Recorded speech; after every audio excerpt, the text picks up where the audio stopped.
The cheaper option is somehow the one asking for more money right now.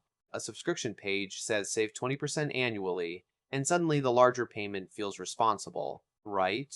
Well, not quite. The company is not only discounting access, it is buying your commitment at checkout. You are not just choosing a price, you are forecasting 12 months of future behavior. And that forecast is being made by your most dangerous financial advisor, optimistic future you. So the annual plan is not just a deal, it is a bet wearing a tiny savings hat. And to be fair, the savings hat is not always fake. The checkout page is doing very clean little math. Monthly costs more per month, annual costs less per month, right? Responsible adult behavior. Tiny spreadsheet applause. And if you already use the thing constantly, fine. The annual plan can genuinely save money. No scandal, no villain, no subscription goblin hiding under the button, but that math assumes something very specific. It assumes 12 months of actual use, not 12 months of your optimistic future self making promises. The math is not wrong, but the way it is shown is already doing some very quiet paperwork. In 2018, Atlas and Bartels studied what they call periodic pricing. That is the polite term.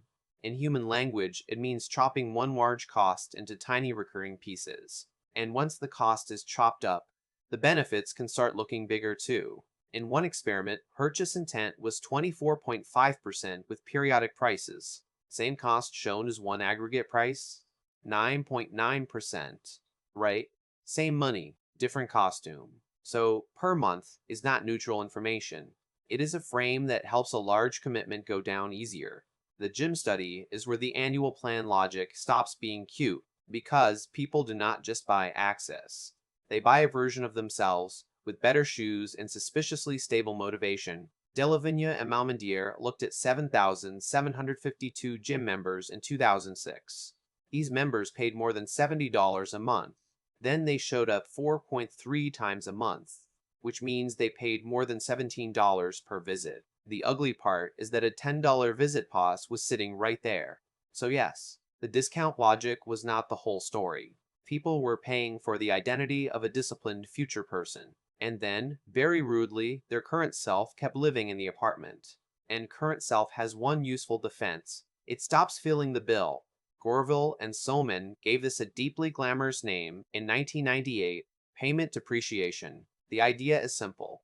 The older a payment gets, the less it feels attached to what you do now. So the annual plan hurts once, at checkout, like a financial ankle sprain. Then March becomes April, April becomes May, and the receipt starts behaving like ancient history. You are not choosing to buy the service again this month. Technically, you already did, which sounds nice, because no monthly charge arrives to slap your attention awake. But that is not the strange part.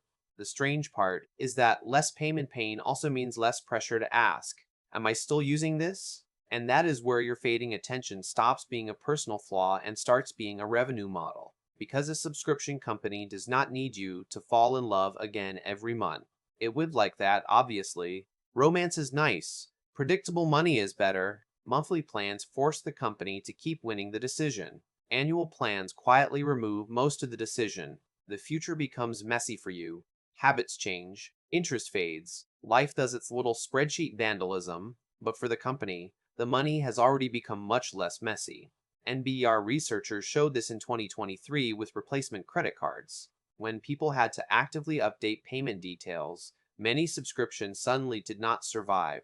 They estimated consumer inattention can raise seller revenue by 14% to more than 200%. So the annual plan is not just a discount. It is a risk transfer with nicer typography. So no, the story is not just that customers are optimistic little budget goblins. In 2024, regulators looked across 642 subscription websites and apps. The sweep came from the FTC, ICPEN, and GPEN, which is already a very regulatory alphabet soup, and nearly 76% used at least one possible dark pattern. Nearly 67% used multiple possible dark patterns. Not one confusing button, multiple. A small buffet of helpful little traps. The common ones were sneaking and interface interference. Key terms hidden, disclosure delayed, cancellation conditions obscured, or the business-friendly option pre-selected, because apparently choice needs a tiny manager. So the trap is not only inside your optimistic future self, it is also built into the page around you. And that sounds abstract until one company shows the whole machine in a single checkout page. And the cleanest case study here is Adobe. Because the phrase itself sounds harmless, annual paid monthly, not annual paid upfront, not month to month. Annual paid monthly, the subscription equivalent of technically. In 2024, the FTC alleged Adobe pushed users toward this plan by selecting it by default. The monthly price was shown nice and big, because of course that is the number your brain wants. The commitment hiding behind it was the annual part, and the FTC said the early termination fee was buried, which is where important fees go to be borne quietly. That fee was disputed, but the number was not cute, 50% of the remaining monthly payments. If you canceled during the first year, the monthly looking plan could still behave like a contract. Right? Monthly payment. Wrong. Annual commitment wearing a tiny monthly hat. And this is not a side quest for Adobe's business model.